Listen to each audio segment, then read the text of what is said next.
네, 존경하는 국민 여러분, 김영배 의원입니다. 오늘 쿠팡 관련해서 국민들께 보고 드릴 내용이 있어서 이 자리에 서게 됐습니다.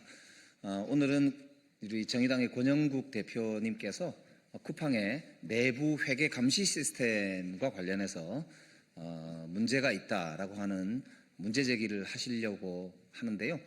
아마 좀 이따가 권영국 대표님 말씀은 좀 들어보도록 하겠습니다. 사전에 제가 먼저 좀 잠깐 말씀 올리고 권영국 대표님 기자회견문 말씀을 듣도록 하겠습니다. 저는 쿠팡 청문회 내내 한 가지 생각밖에 안 들었습니다. 정말 몽둥이가 모자라다. 아무리 그래도 대한민국과 대한민국 국민을 이렇게 무시할 수 있느냐, 이런 절망감이 들었습니다. 적어도 기업이 사람들이 모여서 하는 것이고 우리가 이 세상을 좋게 만들어 나가는데 기업의 역할도 매우 중요하기 때문에 우리 국민들에게서 연간 40조 이상의 매출을 일으키고 있는 기업이 그래도 최소한의 우리 대한민국 국민들을 존중하고 국민들의 생명과 자존심을 존중해주는 태도를 보일 줄 알았는데 정말 쿠팡 청문회 결과는 우리 쿠팡은 정말 대한민국 우리 법체계 내에서 이 확실하게 본때를 보여줘야 되겠다, 이런 생각이 드는 것 같습니다. 특별히 쿠팡이 왜 저렇게 안하무인의 태도로 나올까? 제가 내린 결론은 그런 거였습니다. 쿠팡이 미국에 있는 주주들과 미국의 주가와 미국에 있는 증권거래위원회 같은 감독기구만 겁을 내고 거기만 관리하면 된다. 한국은 뭐 적당히 벌금 내고 처벌도 적당히 받고 국민들한테 적당히 비난받아도 뭐 어쩔 거야. 이게 쿠팡의 현재의 생각이고 김범석 의장의 태도다, 이런 결론을 내리게 됐었습니다. 미국 내에서 집단소송에 대한 우려 때문에 아마 로저스 대표도 그렇고 산하에 있는 그 기업들이 전부 변호사들로 사장단, 부사장단이 꾸려져 있거든요. 그런 모습 자체가 그런 국내에서는 아예 사법적으로 문제가 될 거를 처음부터 예측하고 방어 체계만 구축한 거 아니냐, 이런 생각이 들 정도입니다. 이제는 오히려 미국 증권거래위원회에 물어봐야 될 상황 아닌가 싶습니다. 정말로 미국 기업이 이렇게 불법적이면서도 안하무인의 태도로 한국에서 기업을 해도 괜찮은 거냐, 미국 기업의 감독 기준에는 이런 것들이 잘하는 일로 되어 있는 거냐, 이렇게 물어봐야 될 상황 아닌가 싶은데 오늘 또 권영국 대표님이 더 이제 말씀을 주시면 우리 국민들께서도 더 생각을 많이 하시지 않을까 생각합니다. 저는 여기까지 말씀드리고 권영국 대표님의 말씀을 듣도록 하겠습니다.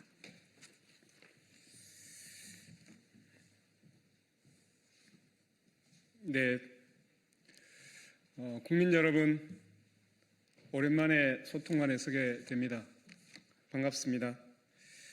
오늘은 쿠팡 내부 감시 시스템 붕괴에 대한 고발과 금감원 특별감리 미국 공조조사를 촉구하는 기자회견에 앞서서 먼저 그동안 있었던 쿠팡의 여러 만행에 대해서 잠시 모두 발언으로 시작하겠습니다. 정의당 대표 권영국입니다. 연말 실시된 쿠팡 청문회, 국민 여러분 어떻게 보셨습니까? 분노와 답답함이 조금이라도 해소되셨습니까? 아마 그렇지 않으셨을 겁니다. 오히려 쿠팡 대표는 더욱 부활을 돋구는 행위를 멈추지 않았습니다. 창업자 김범석 의장은 이번에도 청문회에 출석하지 않았습니다. 첫 청문회에서는 동문서답으로 일관하던 해롤드 로저스 대표는 이번엔 오히려 책상을 탁탁 치면서 도리어 기싸움과 고성으로 맞섰습니다. 청문회를 앞두고 셀프 조사를 발표하고 5만 원 피해 보상안을 내놨으니 이제 저자세를 끝내고 당당하게 나설 때라고 판단했던 것 같습니다. 말도 안 되는 소리 아닙니까? 결과적으로 쿠팡의 셀프 조사는 미국 투자자를 향한 셀프 면죄부에 불과했습니다. 쿠팡이 하는 말을 고지곳대로 믿을 국민이 있겠습니까? 결국 정부와 진실게임 공방처럼 변질시켜 버렸습니다. 전 국민의 분노를 야기한 5만 원 피해 보상안은 또 어땠습니까? 그것이 피해 보상안이었습니까? 사실상 로켓 배송 5천 원 할인권을 배포한 판촉 마케팅이었습니다. 참으로 얄팍한 수법이 아닐 수 없습니다. 쿠팡의 자정 노력을 기대하는 것이 얼마나 헛된 것인지를 우리는 다시 한번 확인하게 되었습니다. 국민 여러분, 쿠팡이 미국에서는 허리를 숙이지만 한국에선 뻣뻣하게 고개를 쳐드는 일이 자꾸만 반복되고 있습니다. 왜 그러겠습니까? 김범석의 눈에 한국이 우습게 보이기 때문입니다. 조금만 시간이 지나면 소비자들은 결국 다시 쿠팡으로 돌아올 것이라고 확신하고 있기 때문입니다. 쿠팡과 김범석의 버르장머리를 고쳐줄 방법은 단 하나밖에 없습니다. 한국이 결코 쿠팡의 허술하거나 관대한 나라가 아니라는 사실을 분명하게 보여주어야 합니다. 쿠팡이 한국을 우습게 여기고 거듭 비윤리적 행태를 반복하면 더 이상 한국에서 정상적으로 사업을 하지 못할 수도 있다고 분명히 경고해야 합니다. 이미 수많은 시민들께서 적극적으로 참여해주고 계신 탈팡운동이 더욱 거세져야 합니다. 영업정지, 국정조사 등 정치권에서 가용한 모든 조치를 취해야 합니다. 그리고 오늘 정의당은 또 하나의 조치를 이 자리에서 촉구하고자 합니다. 그 내용을 잠시 후 말씀드리겠습니다. 새벽 배송 야간 노동 문제에 대해서도 다시 한번 말씀드립니다. 개인정보 유출 사태의 파장으로 사안이 잠시 뒤로 밀려 있습니다만 이 논의의 불씨를 다시 짚어야 합니다.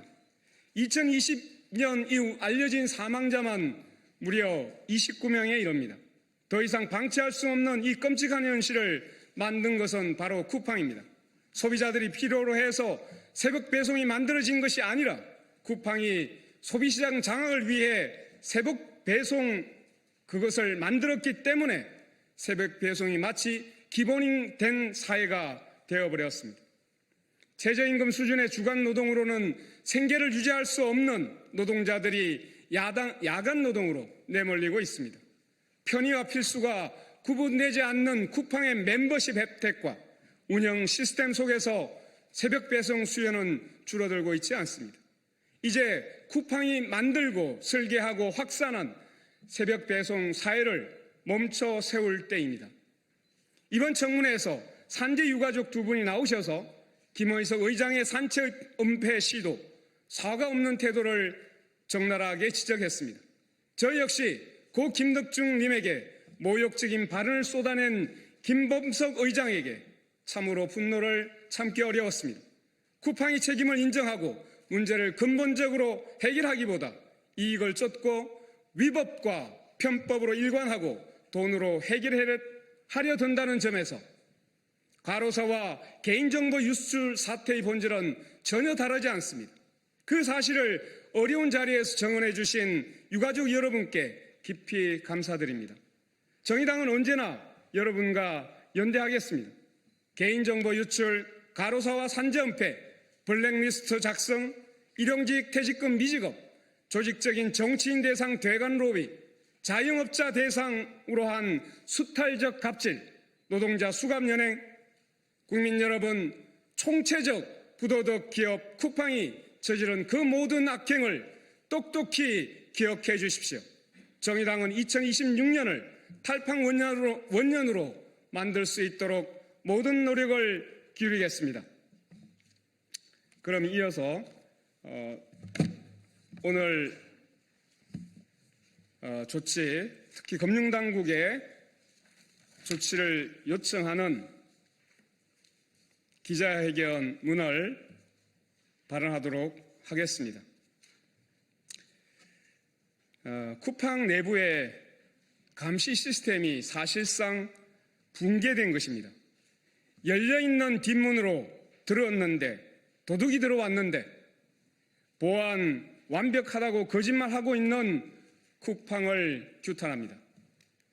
최근 쿠팡에서 퇴사한 직원이 5개월 동안이나 회사 내부망을 제집 드나들듯 접속해 수많은 고객 정보를 빼돌린 사건이 발생했습니다. 쿠팡은 이를 두고 나쁜 마음을 먹은 퇴사자의 개인 범죄라며 꼬리 자르기를 시도했습니다. 하지만 이것은 명백한 거짓입니다. 이번 사건의 본질은 외부의 침입이 아니라 집주인이 5개월 동안이나 현관문 열쇠를 바꾸지 않고 방치한 시스템의 직무유기였습니다. 정의당은 오늘 이 자리에서 쿠팡이라는 거대 기업을 지탱하는 삼중 감시 시스템, 내부 회계 관리 제도의 붕괴를 고발하며 금융당국의 적극적인 개입을 요구합니다. 첫째, 쿠팡 경영진은 IT 통제라는 글로벌 스탠다드와 주식회사 등의 외부 감사에 관한 법률상의 의무를 저버렸습니다. 미국 상장사의 쿠팡은 삭스법에 따라 회계 투명성을 위해 내부 회계 관리 제도를 운영해야 합니다. 이는 한국 자회사에도 동일하게 적용됩니다. 그 중에서도 IT 일반 통제는 퇴사자가 발생하면 즉시 시스템 접근 권한을 삭제하도록 규정하고 있습니다. 그러나 쿠팡은 퇴사자의 디지털 열쇠를 5개월이나 해소하지 않았습니다. 이는 단순한 실수가 아니라 시스템 설계와 운영이 엉터리였다는 증거입니다. 둘째, 2024년 내부 회계 관리 제도에 대한 적정 의견은 허위 또는 부실 평가의 결과일 가능성이 높습니다. 쿠팡은 2024년 결산 보고서에서 내부 통제에 아무런 문제가 없다고 적정으로 공시했습니다. 묻겠습니다. 이 퇴사자 권한 관리의 구멍, 이것이 2025년에 갑자기 생겨난 겁니까? 아닙니다. 2024년도에도 그 전에도 구멍은 뚫려 있었을 것으로 추정됩니다. 그런데도 경영진은 문제없다고 보고했고 이를 감시해야 할 감사위원회와 외부 회계법인은 눈을 감았거나 무능했습니다. 셋째, 내부 통제 실패보다 더 치명적인 것은 이를 감춘 허위 보고였습니다. 기업이 내부 통제에 실패할 수는 있습니다. 그러나 이를 투명하게 공개하지 않고 완벽하다고 허위를 보고하는 것은 시장과 투자자를 기만하는 행위입니다. 세계적인 투자은행 크레디트 스위스가 무너진 결정적 이유는 취약점 그 자체보다 뒤늦게 드러난 부실 그 자체로 인해 시장의 신뢰가 한순간에 붕괴됐기 때문입니다. 이커머스 기업인 쿠팡에게 고객 정보는 곧 기업의 핵심 경쟁력이자 사업 기반입니다. 이를 관리하는 시스템이 뚫렸음에도 숨겼다는 것은 쿠팡의 재무제표 숫자 또한 신뢰할 수 없다는 뜻입니다. 한국금융당국은 미국 상장사라는 이유로 뒷짐을 진 채 방관하지 말고 특별관리와 한미 공조조사에 나서야 합니다. 피해자는 한국 국민이고 사고가 난 곳은 바로 한국 법인입니다. 쿠팡 INS가 미국에 상장되어 있다 하더라도 그 재무제표의 기초가 되는 한국 쿠팡의 내부 통제 실패는 한국 금융당국의 바로 감독 영역입니다. 이제 정의당은 다음과 같이 금융당국에 요구합니다. 금융감독원은 즉각 쿠팡에 대한 특별관리에 착수하라.